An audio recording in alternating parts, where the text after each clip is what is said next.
Oh my God.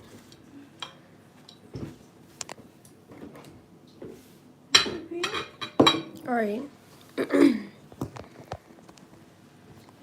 Hey, everybody.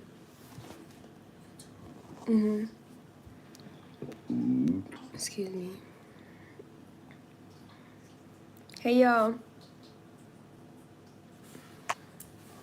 Baby, I gotta wash my hands. Hey, keep it 100. Keep it 100. Y'all, listen. I got food on my shirt. Listen. You gotta work, I just got a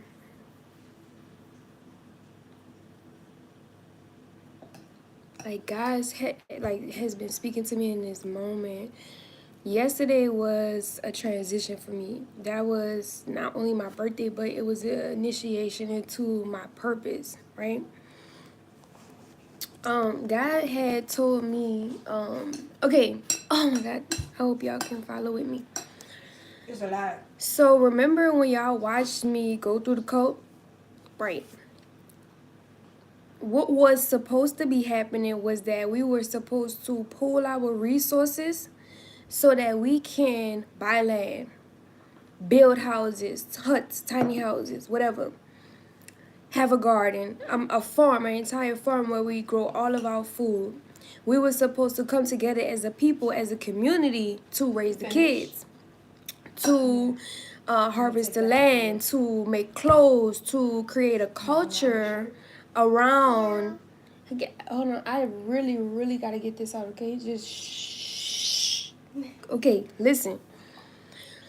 We were supposed to create a culture around building a promised land for the 7 years of famine that's about to come. Right now, what we're going through in the world, we are in a harvest season right now. 7 years of harvest. That's the time we're in right now. Since 2017, there was a, hey True Essence, there was a huge shift in humanity in 2017. There was also a huge shift in 2016, and there was also one in 2015. If y'all don't know what happened in 2015, 16, and 17, y'all gotta catch up to 2020 because you left behind. 2022. There was a 2022. There was three massive shifts that happened right before all of this COVID stuff started happening, right before the conscious community started to become a thing, right before all these false prophets were put onto social media, and now we can see them for what they are. It was shifts that was happening. So when I got sucked into the cult, this was what was supposed to happen, this mission. We were supposed to harvest for the next 10 years. See, God had gave us an opportunity, not even God, but an opportunity was presented to us to harvest for the next 10 years. Some of us are behind on harvesting. Some of us are behind on gathering the resources and coming up with self-sufficient ways so that when we do go through another pandemic, we don't have to rely on somebody to go harness our water, harness our food, take care of our children, pay our bills. We wouldn't have to worry about that because we had already harvested in the last 10 to 7 years. That's what we should be doing right now. Everybody is worried about COVID and not getting sick when we should be worried about stacking our pantries with water, stacking our basements with food, water, and everything that we need, toilet paper, toiletries, soap, lotion, whatever it is, dry goods. You should be buying rice and beans at an all-time high right now. Because when another pandemic hits, whatever that be, you're going to need these resources. You're not, remember when COVID hit, when it first hit, they told us we couldn't even go to the grocery store. They told us we couldn't go to the grocery store, so we had to start ordering stuff online. It's actually more expensive to order stuff online than it is to walk in the store and buy it yourself. So we have to really realize how the system is starting to change and how it's starting to convert to other ways of us acquiring the resources that we need. This is not to put fear in the hearts of people. This is just simply to say that we are in a harvest season right now. You should be harvesting for your family. You should be harvesting for yourself.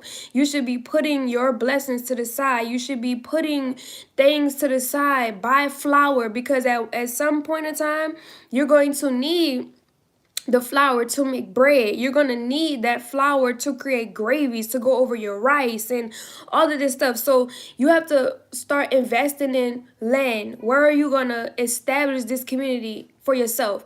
Where are you gonna have your farm? That is so important, because the world is genetically modifying food and all of our products that we need. It's important that we start creating our own. You can, in your kitchen, you can make your own soap. You can make your own lotion. You can make your own any and everything. Own any and everything. You can do that yourself. You don't need nobody to do that for you. And it's really not that hard. You see? So we have to really prepare ourselves. God gave me this vision just now. He put that in my spirit, because everything that I'm doing right now, every step that I'm taking moving forward, and y'all watching me, is to eventually get my own land so that I can build upon that land, so that me and my children, when them 7 years come, we will be okay. I have a whole plan.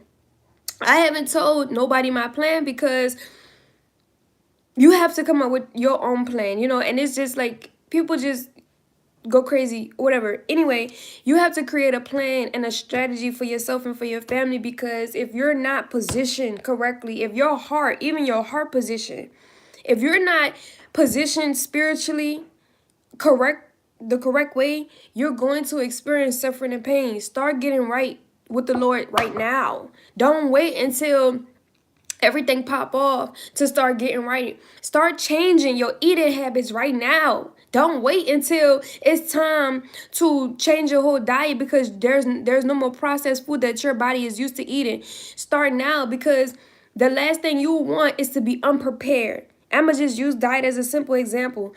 You should start changing your diet right now, because most of what you eat is keeping you is bounding your mind to the world.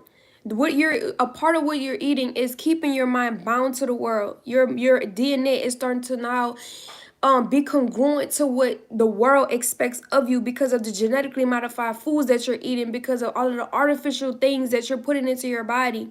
When you come to a point in life where those factories that produce that genetically modified food aren't able to produce that food no more, you're going to come to a point where you're going to be forced to eat healthy. You're going to be forced to eat greens and stuff that come out of the earth. You're not going to, because it's not going to be no more processed.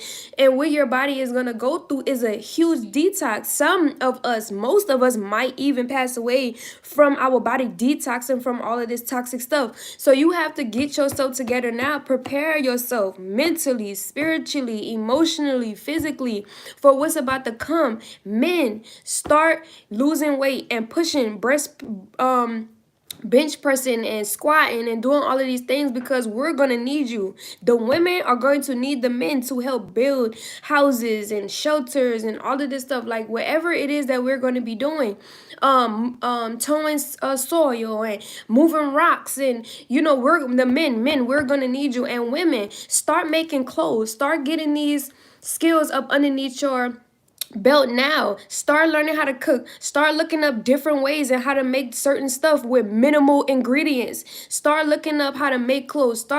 Get you a sewing machine. Invest in a sewing machine. Figure out how to get this sewing machine to run on electricity without a socket. Like, let's start thinking about these things, because this is going to be the future, and we don't know exactly when this is going to be the future, but God gave me this in my heart. God said 7 years of 7 years of harvest and 7 years of famine. This was a part of a prophecy that was in the Bible, and it came true for other people and other civilizations in the past. And that doesn't mean that we are exempt. We are a descendant of those societies that were once before. So let's not get it twisted and think that we are exempt from natural disaster, famine, and God's wrath. We have to align ourselves with God's purpose. We have to align ourselves with God's word and be underneath God's covenant and keep God's people, everybody. And that's right, some fruit, women and men need to learn how to do everything. Women, learn how to build too, like whatever it is. Men learn how to cook. But the good thing about especially in kingdom marriages, it is awesome when you have two rather than one, because that way the woman can give to the man and the man can give to the woman, and then vice versa. So if you are in a kingdom marriage, keep pushing y'all union forward to teaching each other. Never get tired of learning from each other. Never get tired of getting a suggestion from your partner, and like understanding where they might be coming from, because you never know what you can learn from your spouse. Your spouse is there to teach you. Your spouse is there to keep you. Now, I'm not saying don't have discernment, and I'm not saying women lead the man.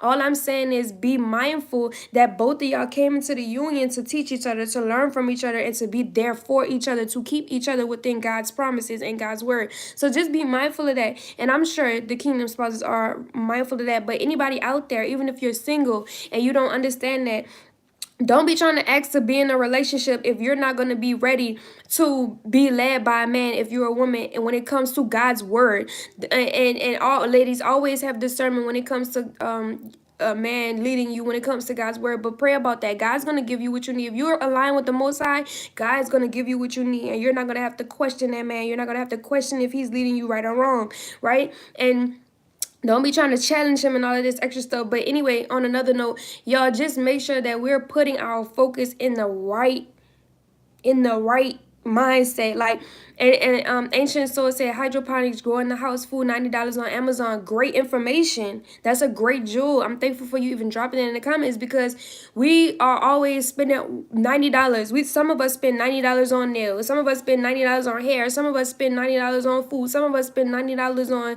nothing, but we could be taking that $90 and investing in hydroponic systems so that we can grow food in a situation if we're not close to land, or if the land is toxic. We could be doing a whole bunch of things. So y'all just remember and be reminded to put your focus where it really matters. Stop worried about what the world is doing. Stop worried about what the world is trying to get, running after this bag. And I'm not saying don't run after your bag, but all I'm saying is don't make that a priority that comes between you and the faith that you have towards the Most High providing for you. You understand what I'm saying?